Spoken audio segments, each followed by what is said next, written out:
Captain Henry Logan had spent countless nights in the muddy trenches of the Western Front, listening to the distant thundering of artillery and watching for the telltale flash of enemy fire. It was 1916, the height of World War I, and every day was a brutal test of endurance, patience, and courage. But as he observed the trenches stretching across France, Logan couldn't shake the feeling that he was part of something much older than the so-called Great War. Though the tools of war had changed, the strategies and tactics seemed eerily familiar. Logan was a history buff, and in the quiet moments between battles, he often found himself reflecting on the ancient wars he had studied in university. In the way his men fought, held lines, and dug defensive positions, he saw glimpses of the soldiers from centuries past, warriors who had faced similar trials under different flags and empires. Logan believed that the principles of ancient warfare had left a hidden imprint on the battlefields of his era, shaping the strategies, mindsets, and decisions of generals who might not even realize it. Chapter 1. The Legacy of Defensive Warfare and the Roman Forts.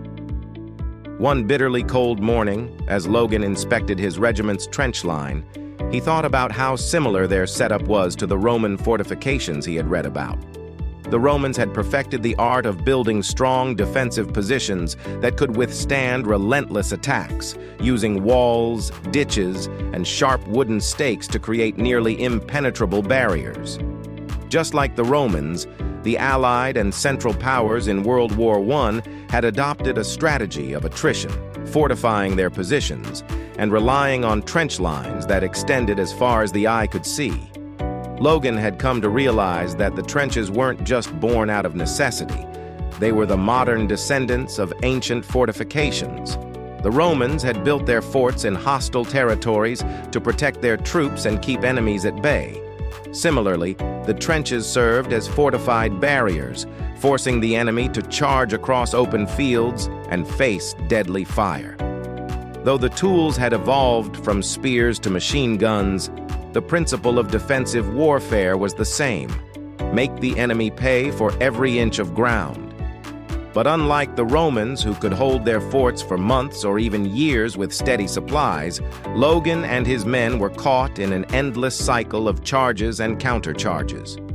Trapped in these trenches, he couldn't help but wonder whether modern generals were too enamored with the past. The defensive strategies that had once made Rome so powerful were now turning the Western Front into a hellish stalemate, with neither side able to break through. Chapter 2. Siege Warfare and the Art of Attrition. As the war dragged on, Logan's regiment was sent to Verdun, where one of the bloodiest battles of World War I unfolded. The French and German forces were locked in a brutal siege, each side determined to wear down the other through sheer attrition. In the chaos of Verdun, Logan remembered the ancient sieges he had studied. The Siege of Tyre by Alexander the Great, the lengthy Roman siege of Carthage, and the brutal medieval sieges that left cities starved and broken. At Verdun, Logan realized, they were reliving the agony of those ancient sieges, but on a much larger scale.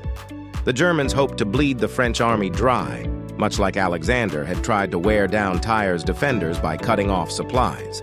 And like the defenders of Carthage, the French soldiers fought with relentless tenacity, determined to hold every inch of ground.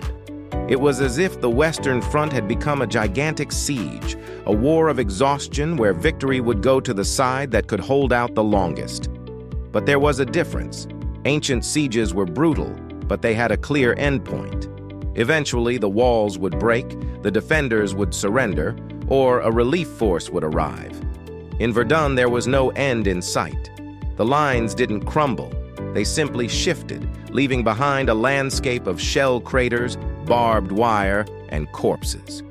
Logan wondered if humanity had lost sight of what ancient commanders had understood, that sometimes a siege must end to preserve the very people you're fighting for. Chapter 3. The Spirit of the Spartan Hoplite. By 1917, Logan's unit was relocated to the Italian front, where Allied forces were fighting to push the Austro-Hungarian army back across the mountainous terrain. Here, in the rocky passes and high cliffs, Logan saw the spirit of ancient Greek warriors come to life. The terrain reminded him of the narrow pass at Thermopylae, where a small group of Spartan hoplites had held off the massive Persian army.